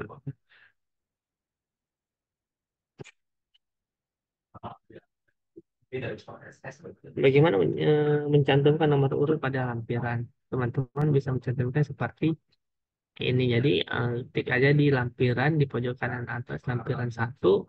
Jika dia memiliki lebih dari 1, tinggal dilanjutkan sesuai nomor urut 2, 3, dan seterusnya. Dan bagaimana melakukan perubahan, pencabutan, atau pembatalan atau ralat. Jadi perubahan itu mengubah ketentuan naskah dinas yang dinyatakan dengan lembar perubahan. Dan pencabutan itu pun dilakukan karena naskah dinas itu bertentangan atau tidak sesuai lagi dengan peraturan perundang-undangan atau kebijakan yang baru ditetapkan. Pembatalan itu merupakan pernyataan bahwa seluruh materi naskah dinas itu tidak berlaku lagi melalui suatu pernyataan pembatalan dalam naskah dinas yang baru. Ralat itu merupakan perbaikan yang dilakukan terhadap sebagian menteri naskah dinas melalui pernyataan ralat dalam naskah dinas yang baru. Nah, ini tadi saya bilang ya teman-teman, bahwa kategori dalam sifat surat itu ada 3, biasa, segera atau kilat, yang dimana yang paling kilat ini harus diproses kurang dari 24 jam. Kalau segera itu 2 kali 24 jam, dan biasa itu mengikuti aturan surat masuk atau surat yang diproses. Pengamanan naskah dinas. Dan tadi itu terbagi menjadi 3 kategori: rahasia, terbatas, dan biasa, di mana yang surat biasa itu kita seluruh masyarakat bisa mengaksesnya. Berbeda dengan rahasia dan terbatas. Di mana akses ini hanya bisa diakses oleh wakil menteri, pejabat pimpinan tinggi, dan dapat diberikan kepada pengawas internal ataupun pengawas eksternal dan atau penegak hukum. Pengamanan naskah dinas itu naskah dinas dengan media rekam kertas Itu kode derajat pengamanan pada amplop dengan posisi pada sebelah kiri atas naskah dinas. Adapun klasifikasi keamanan rahasia dan terbatas dapat digunakan amplop tangkap dua. Jadi jika mengirim surat dalam sifatnya rahasia dan terbatas bisa menggunakan double. Berbeda dengan naskah dinas yang menggunakan elektronik atau serikandi, itu keamanan rahasia dan terbatas itu menggunakan sandi tertentu.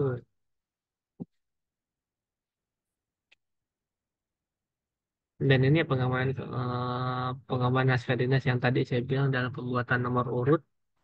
Jika jika surat itu bersifat rahasia ataupun terbatas, itu diberi kode R atau T dengan warna merah. Tapi jika suratnya bersifat biasa, langsung nomor urut langsung ke tahun. Dan ini pun beberapa security printing ya untuk keamanan naskah dinas. Dan ini pun belum saya pernah temui. Pembuatan pejabat penatangan naskah dinas sesuai dengan peraturan itu, pejabat penandatanganan itu tercantum pada pasal 54 dan 55, di mana pasal 54 itu kewenangan untuk menandatangani naskah dinas keluar atau antar instansi itu bersifat keputusan kebijakan ataupun arahan berada pada menteri. Selain kewenangan yang dimaksud pada ayat 1 itu pejabat pimpinan tinggi media atau pejabat pimpinan tinggi yang menandatangani naskah sepanjang melaksanakan tugas dan fungsinya. Dalam hal ini diperlukan dalam rangka pelaksanaan tugas ataupun fungsi internal. Di unit pelaksana teknis, pimpinan unit pelaksana yang dapat menandatangani naskah dinas yang bersifat keputusan, kebijakan, arahan sesuai dengan tugas dan fungsinya masing-masing. Pada pasal 55 pun kewenangan penandatanganan itu naskah itu dapat dimandatkan oleh pejabat yang mempunyai kewenangan kepada pejabat yang menjadi bawahannya paling sedikit itu 2 tingkat sesuai dengan peraturan. Pejabat yang mendapatkan mandat yang dimaksud dengan ayat 1 itu tidak boleh memandatkan kembali atau mendelegasikannya lagi. Nah, pejabat penatangan itu yang tadi saya bilang yang atas nama dan atau untuk siapa, untuk beliau disingkat UB atas nama dalam membubuhi dalam surat. Jika menggunakan atas nama dan untuk beliau itu selalu formatnya seperti ini, di mana atas namanya itu selalu mengikuti nama jabatan dan atas sampai ke NIF-nya. Jadi dia menjorok ke dalam. Sama halnya juga PLT dan PLA begitu. Begitupun jadi awalnya PLT nama jabatan dan lurus ke bawah nama sama NIF-nya. Mengendalikan naskah dinas. Prinsipnya itu penanganan yang diberikan di unit kearsipan atau unit lain yang menyelenggarakan fungsi sekretariat yang dianggap sah apabila diterima oleh petugas penerima atau pihak yang berhak menerima di unit kearsipan. Naskah dinas yang masuk pun disampaikan langsung kepada pejabat atau staf unit pengelola dan diregistrasikan di unit masing-masing. Dan medianya bisa penerima media rekam kertas itu seperti urutannya itu menerima, mencatat, pengarahan, dan penyampaian. Beda cerita kalau media rekam itu kita sudah menggunakan Srikandi. Ya, berarti. Pengendalian naskah dinas untuk yang keluar itu prinsipnya itu pengiriman naskah dinas keluar itu dilakukan oleh sebagian DUM atau tim KER yang membidangi administrasi umum di unit pengelola. Untuk surat yang bersifat biasa itu sebelum dikirim harus dilakukan pemeriksaan terhadap kelengkapan naskah dinas. Tetap sama pencatatan, pengadaan, pengiriman, penyimpanan. Tapi berbeda cerita jika menggunakan tidak sudah menggunakan by Serikandi.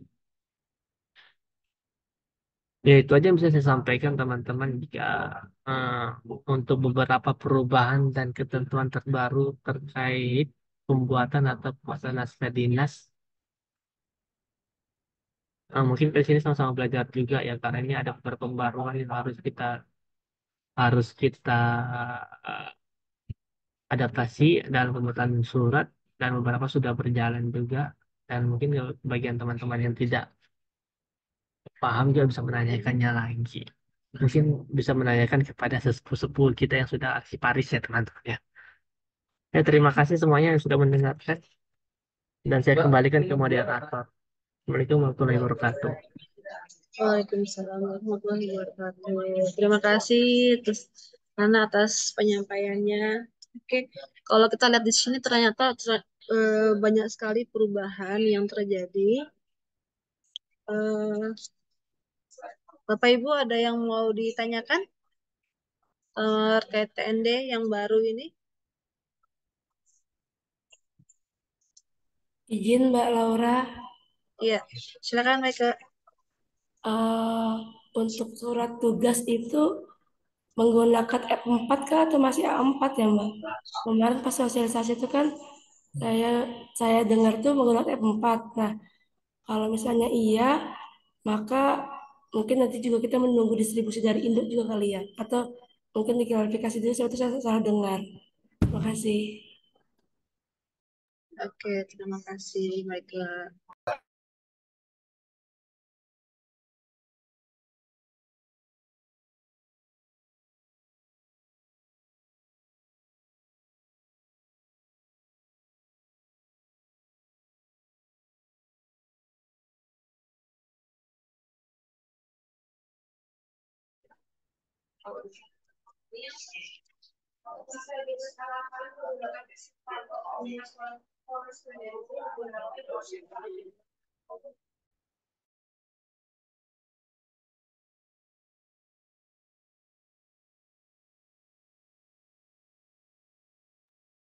Ya, untuk Mbak Rati mungkin bisa bantu jawab.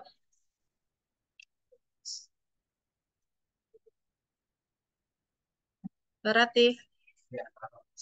Ya, sebentar. Ya, ya, ya, ya. Eh, Kalau di sini kan Ika naskah dinas arahan tuh menggunakan F4. Sedangkan naskah dinas yang korespondensi menggunakan A4. Jadi menurut saya sih kalau untuk yang F4 itu peruntukannya hanya untuk SK. Sedangkan yang lainnya untuk A4, 80 gram.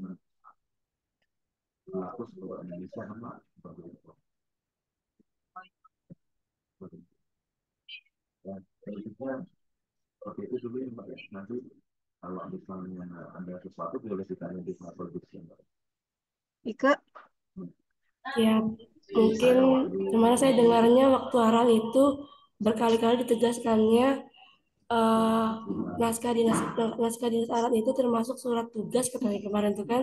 Bahkan juga kemarin ada BKK lain yang menanyakan juga.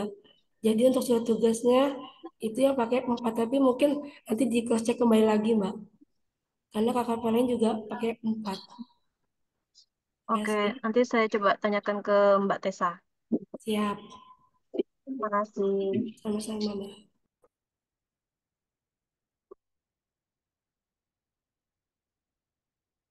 Baik, ada lagi yang lain? Mungkin bisa dilihat Kalau kembali itu izin dilihat kembali itu naskah dinas arahan itu yang termasuk naskah dinas arahan itu apa saja. Terus naskah dinas korespondensi itu apa saja. Kayaknya tadi ya, mm-mm. sudah di tayang tadi Nana tadi kayaknya sudah ada disebutkan ya. Karena Betul. kan ini kan memang peraturan yang baru. Nah, yang itu yang pertama, tadi dilihat kembali yang di paparan tadi kan tentunya ada penjelasan nih yang termasuk naskah dinas arahan yang seperti apa, korespondensi itu juga mana gitu kan. Terus Ya, yang betul. kedua terkait dengan kewenangan penandatanganan. Nah, di situ kan ada kewenangan penandatanganan itu sudah Yang ditentukan Ibu ada laki. ya, ke- ketentuan penandatanganan itu seperti kepala itu sampai di mana batasannya. Terus ketua tim kerja apa apa saja yang bisa naskah-naskah apa saja yang bisa ditandatanganin, termasuk juga koordinator Wilker. Nah, kewenangannya itu sampai di mana? Apakah koordinator Wilker masih bisa menandatangani surat tugas? Nah, karena kan di sini juga kalau saya baca yang tadi penjelasan yang sebelumnya itu kan yang sebelumnya itu bisa diatasnamakan oleh diatasnamakan pejabat yang diberikan kewenangan. Nah, kalau yang terbaru ini apakah masih bisa seperti itu atau sesuai dengan yang tadi dipaparkan? Jadi kewenangannya hanya sampai di mana saja. Kalau yang saya lihat tadi kan kalau seperti ketua tim kerja itu hanya menandatangani nota dinas sama berita acara. Nah, itu aja Hmm. yang dijelasin Izin tadi. menambahkan terkait dengan penggunaan kertas untuk surat tugas itu yang lama surat tugas itu untuk yang terbaru itu surat tugas itu masuk di dalam naskah dinas arahan gitu ya. Jadi naskah dinas arahan itu berarti dia F4 seperti itu. Boleh dibuka kembali Nana di slide 26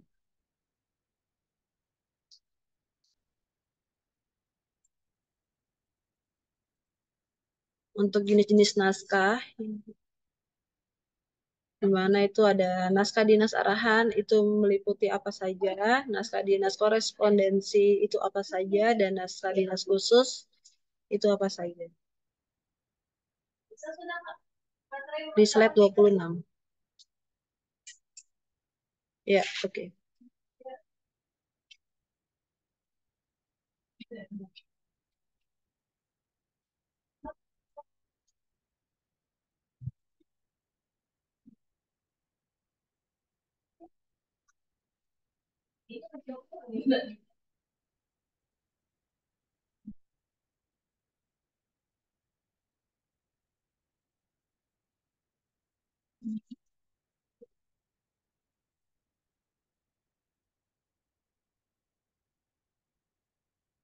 Di share boleh nak?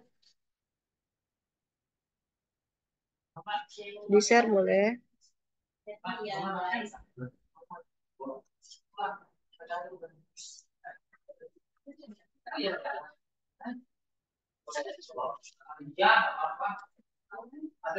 Muncul belum? Oke, sudah.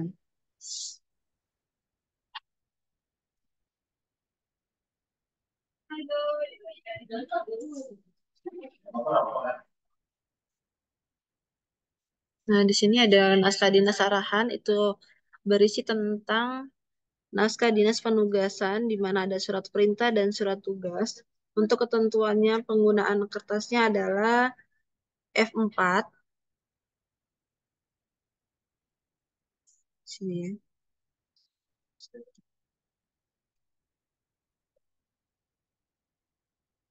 Dan seperti kayak seperti naskah dinas khusus seperti surat perjanjian, surat kuasa, berita acara, surat keterangan, pengantar, pengumuman laporan telah staf, sertifikat, notulen, dan naskah lainnya itu menggunakan A4. Begitu juga dengan naskah dinas, korespondensi, berupa nota dinas, memorandum, disposisi surat undangan, dan surat dinas itu menggunakan kertas A4. Seperti itu, Ike. Siap, terima kasih Mbak. Berarti kita juga nunggu dari induk kan distribusi untuk kertas F4-nya. Siap. Terima kasih. Suara saya seksi Sama. kali ini. Oke. Dan untuk penandatanganan, boleh dibuka, nak, slide 19.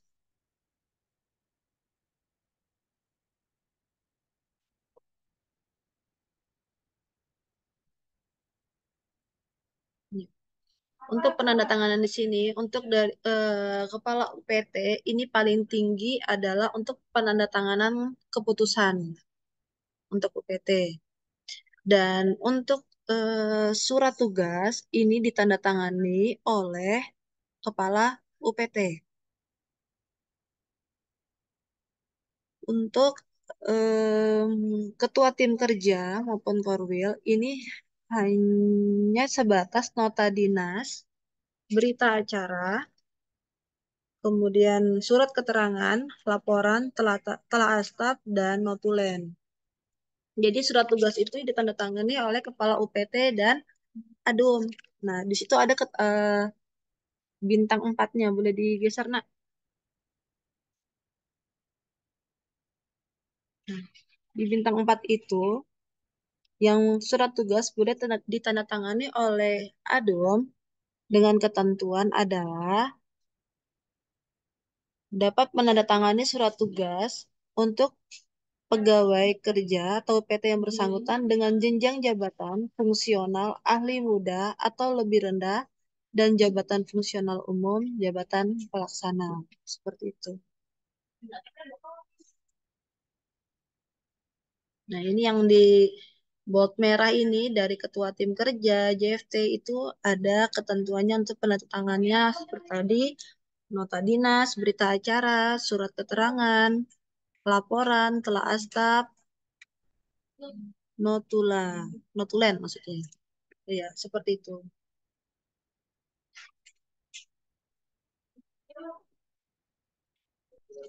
Jadi seperti surat tugas lembur itu yang menandatangani adalah kepala UPT.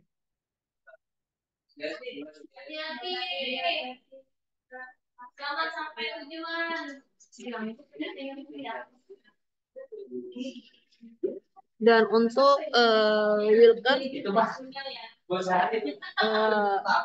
dari pengalaman yang tahun sebelumnya itu kan sudah dikonsep nih, dia punya format untuk seperti kop surat itu mohon untuk tidak merubah. Jadi ada yang gepeng-gepeng tuh, itu kan sudah ada ketentuannya di peraturannya di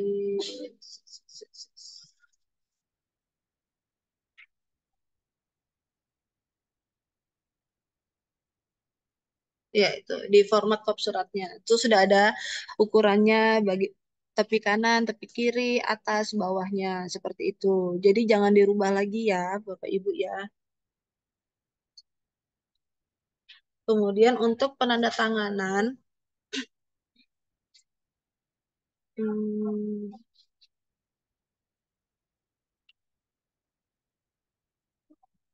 di itu di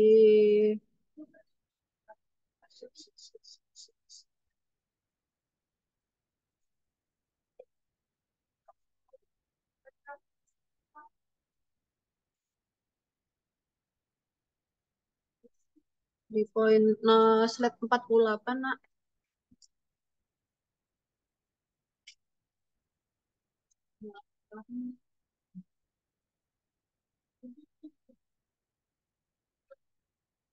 Ya, untuk penomoran surat ini sebelumnya yang menandatangani ini biasanya kalau dia adum dia adalah CX16, itu yang menandatangani adalah adum. Kalau sebelumnya kan dia ada pakai misalnya untuk kegiatan tim Pak Salim tim berapa, Pak? 3 ya? Nah, tim ketiga misalnya KL titik 0101 C titik X titik 4 garis miring nomor garis miring tahun. Nah, sebelumnya seperti itu untuk mengetahui identitas dari surat, tapi yang menandatangani adalah adom. Nah, untuk tahun ini itu tidak lagi menggunakan kode dari tim ketiga. Jadi yang kalau surat tugasnya ditandatangani oleh adom berarti dia tidak menggunakan CX 4.4, 16.4, tapi tetap 16 seperti itu.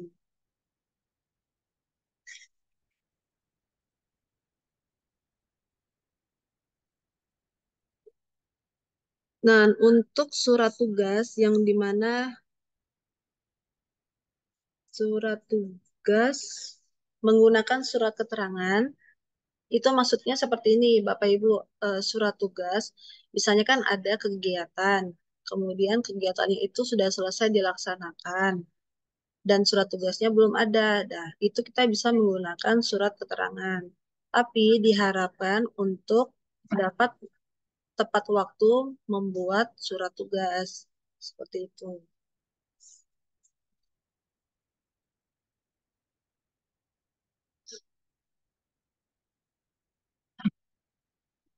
Oke, Bapak Ibu, yang lain apakah ada yang mau bertanya?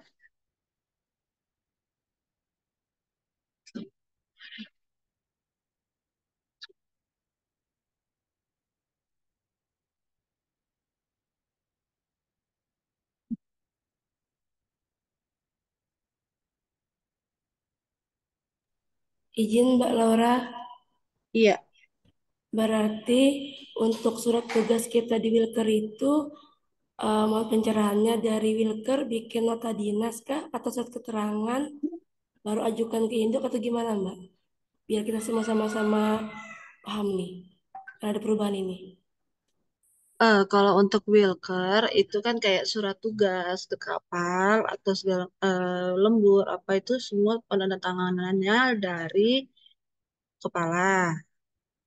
Nah, kalau untuk Wilker itu nota dinas kayak seperti permintaan barang itu baru tanda tangan Orwil seperti itu. Siap Mbak, berarti berlaku mulai hari ini berarti ya yang lalu-lalu udah lewat itu diabaikan aja kali ya? Atau Mm-mm. kirim ke Induk juga atau dinasnya? Yang terbaru saat ini aja. Siap di copy. Makasih banyak. Iya.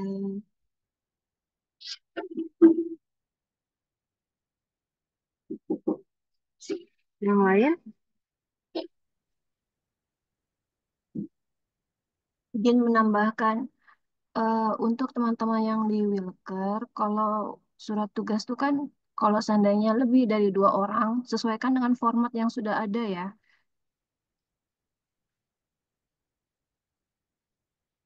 2 orang berapa? Kalau yang lebih dari 2 orang itu modelannya kayak mana? Tolong disesuaikan.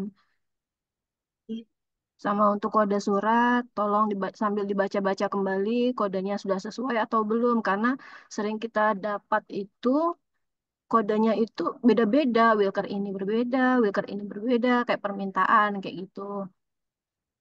Terus untuk laporan bulanan, ke depannya ini dilampirkan surat pengantar. Ya mungkin itu saja. Kalau ada yang mau ditanyakan bisa.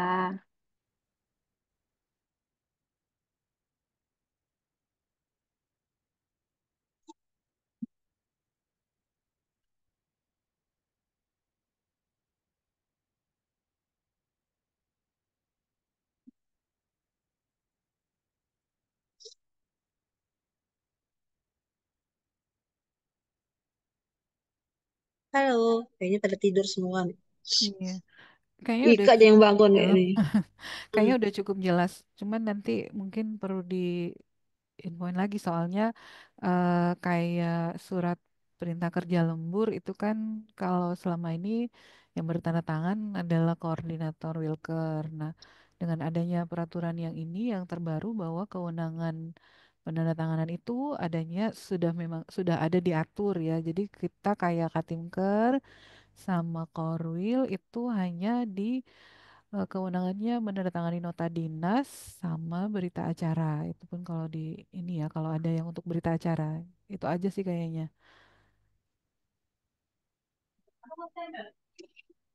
Laporan ya juga itu tanda tangan juga. Itu aja. Mudah-mudahan Mungkin, semua pada denger ya. iya. Takutnya nanti ada yang nggak denger, ternyata kelewat. Berarti kalau kayak di Wilker gitu, kalau SPK lembur kan misalnya gini ya, di Februari kan untuk lembur di Februari kan mestinya dibuat SPK-nya di kalau misalnya di awal Februari itu hari libur, di lembur berarti kan SPK-nya dikeluarin di Januari. Nah, kalau misalnya ya kayak Februari ini kan tanggal 1 Februari itu jatuh di hari Sabtu. Berarti kan Wilker biasanya nih ngajuin lembur nih kan. SPK lemburnya harusnya dibuatnya di Januari. Nah, untuk dari Wilker sendiri itu bagaimana ya? Surat tugasnya dari Wilker yang mengkonsep lewat Sri Kandi atau dari induk yang menerbitkan suratnya?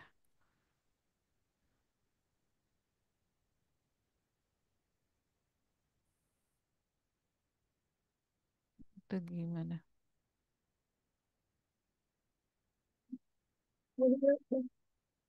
Beda apa?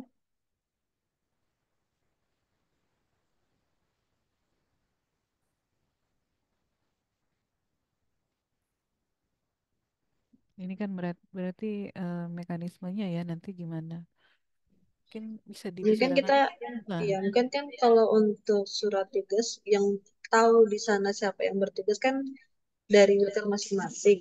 Nah, mungkin kita draftnya kan sudah ada tuh, mereka bisa konsep menggunakan Sri Kandi. Nanti kan yang approve kan yang dari Dari sini. Indo ya Burina ya. berarti Pengelola itu pengelola arsipnya di Wilker lah. berarti kalau ini sih mungkin share draft draft draft suratnya supaya itu sama semua. Itu ah. Iya, siap. Iya share karena kalau lewat Sri Kandi ini kan eh, kurang spasi dikit aja udah jatuh ke Lari. lari-lari kan itunya. Betul. Ya kalau bisa sih dari induk itu menyiapkan draft, jadi teman-teman di Wilker udah tinggal ngisi ngerubah menyesuaikan kode klasifikasi, terus nomor nomor agendanya itu juga nomor agendanya berarti dari mana nih? Dari Wilker masing-masing Iya, masing-masing. pengagendaannya. Karena agenda belum bisa langsung online ya. Belum Jadi bisa. bisa. Iya berarti agendanya dari masing-masing Wilker. Draftnya aja nanti di-share. Iya, Iya. sama surat pengantar juga bisa melalui Sri Kandi. Iya, surat pengantar lewat Sri Kandi deh. Iya, laporannya juga bisa. Iya, oke lah. Mudah-mudahan semua sudah paham nih. Ya, Ada arahan dari PLT? ya. Dari Burina ada masukan Bu?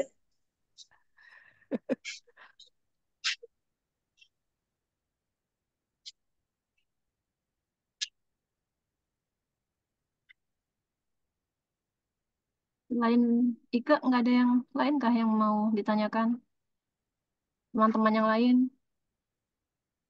atau sudah paham semua? Izin bertanya dari Pelabuhan Laut Tarakan. Silakan Mas Agung. Berarti apa namanya untuk surat menyurat yang ada di Wilker berarti minta tolong dibuatkan draftnya semua berarti pemeriksaan kapal, surat tugas pemeriksaan kapal dalam karantina, surat tugas pemeriksaan SSCEC, P3K, lembur dan permintaan barang. Jadi setiap Wilker bahasanya sama dan kode suratnya sama. Mungkin harus dibuat semua draftnya. Terima kasih.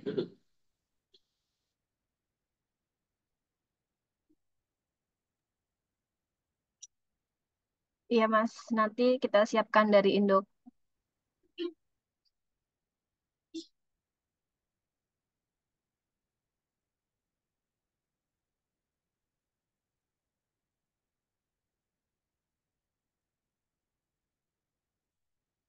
Yang lain?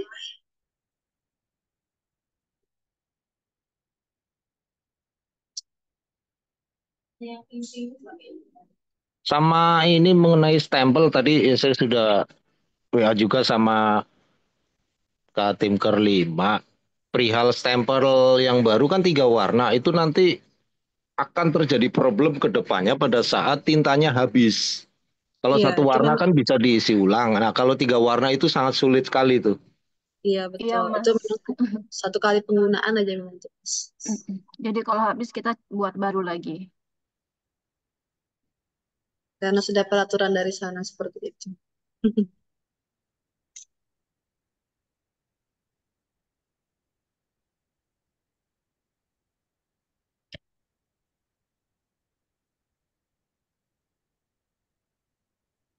Aduh. Ini mau ice breaking ya? Parah, Farhan, Farhan.